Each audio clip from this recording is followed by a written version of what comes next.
Animal House was not supposed to work. It was a movie without any stars, no money, no rules, just a bunch of misfits, a keg of beer, and a script barely holding itself together. But it did not just survive, it exploded. These are 20 weird facts you never knew about the movie that started a food fight, rewrote comedy, and made togas cool. Stay with us, because this movie should have completely flopped, and instead became a Hollywood classic for all time.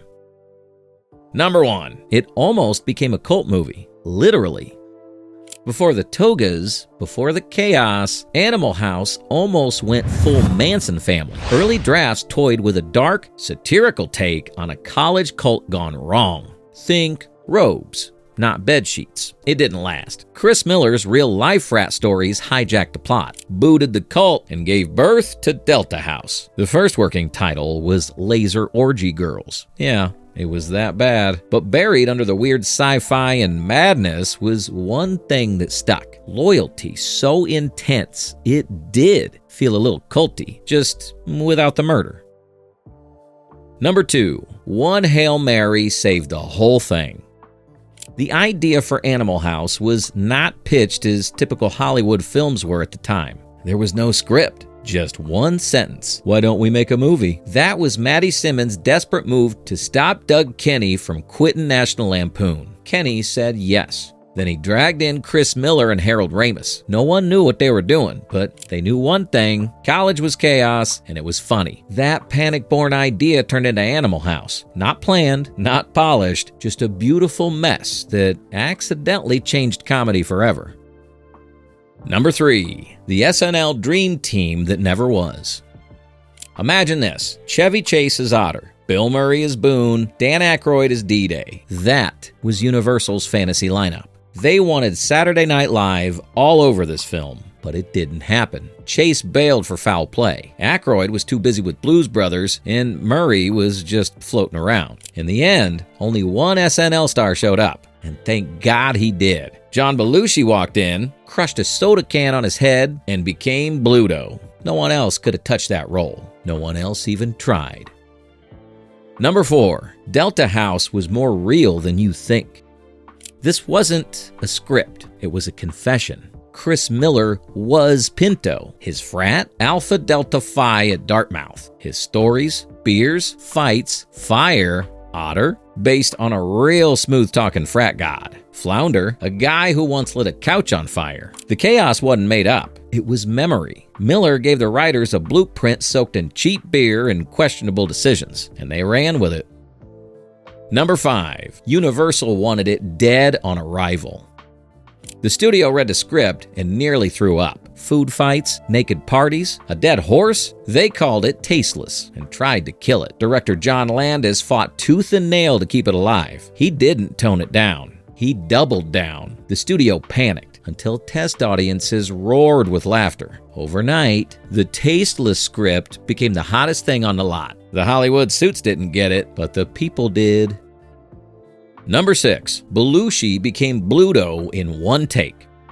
He didn't audition. He invaded. Belushi stormed the room, cracked open a soda, crushed it on his skull, and let out a thunderous belch. That was his pitch. Landis didn't need another second. Belushi wasn't playing Blutoo. He was Blutoo. Half his lines, improvised. That "I'm a zit" moment, straight from his own frat days. No one gave less effort with more impact. It wasn't acting. It was controlled demolition.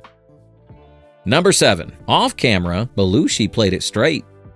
On screen, total animal. Off screen, weirdly chill. Belushi kept it quiet, stayed in a rented house, skipped the cast parties, and flew to New York every week for SNL. He saved the chaos for the camera. But even on his best behavior, he out-crazied everyone, like the time he smashed a guitar mid-song. The cast was stunned, the crew terrified, but the energy unstoppable. Number 8. The cast lived like real frat guys. Landis didn't just direct the Delta cast, he dropped them into a frat house. Literally. Their motel became a 24/7 party zone. Pranks flew, beer flowed, rivalries with the Omega actors turned into actual feuds. At one point, the Deltas faked a vomit bomb in the Omega's rooms. Method acting? Not really, just college experience. Number 9. They crashed a real frat and got beat up. To do research, the cast crashed a real frat party at the University of Oregon. Bad call. The drunk jocks weren't amused. Fists flew. Bruce McGill, D-Day, took a punch. James Widows, Hoover, almost lost a tooth. The fight was chaos, but it gave the actors something no rehearsal could. Real bruises and real Delta rage. Number 10. The Motel piano incident. The motel wasn't safe. One night, Bruce McGill and the boys borrowed the lobby piano, dragged it into a room, and started a drunken jam session. Guests complained. Management screamed. The cast laughed. The piano still played. Delta House wasn't a set. It was wherever these maniacs slept. Number 11. The Toga Party was real. Twice. The most iconic scene? Stolen from real life. Chris Miller's frat threw toga parties in the 60s, so he wrote it in. What followed was 200 extras, 5,000 yards of fabric, and 3 days of absolute insanity. Some extras refused to stop partying after cut. The set turned into an actual party. Again, life, imitating art, imitating frat house chaos. Number 12. Donald Sutherland's $1 million mistake. He had 2 options, $35,000 flat or 2% of the film's gross. He took the cash. Animal House made over $140 million. Oops. Sutherland later said he didn't think it would even open. He improvised most of his lines, played a perfect stoned professor, and walked away with pocket change. Number 13. The food fight almost ruined the set. Landis wanted realism, so they used real food. Big mistake. Mashed potatoes, Jell-O, cafeteria slop, everything got launched. A rogue pie hit the camera. Belushi's "I'm a zit" line, unscripted. The smell, unforgettable. The cleanup, days long. The footage, legendary. Number 14. The fake dead horse. Real controversy. Flounder accidentally killing a horse? Comedy gold. But some people didn't get the joke. The ASPCA got flooded with complaints. Landis had to show behind-the-scenes footage proving the horse was fine. The animal? A trained pro that played dead on cue. The outrage? Real. But the laughs? Worth it. Number 15. $2.7 million and zero faith. The whole thing cost less than $3 million. The studio barely paid attention. No big sets, no big names. The Delta House itself, a condemned building. They reused props. They shot fast. The money was tight, but the freedom? Endless. The cheap, organic feel? That was the charm. Number 16. The soundtrack almost didn't happen.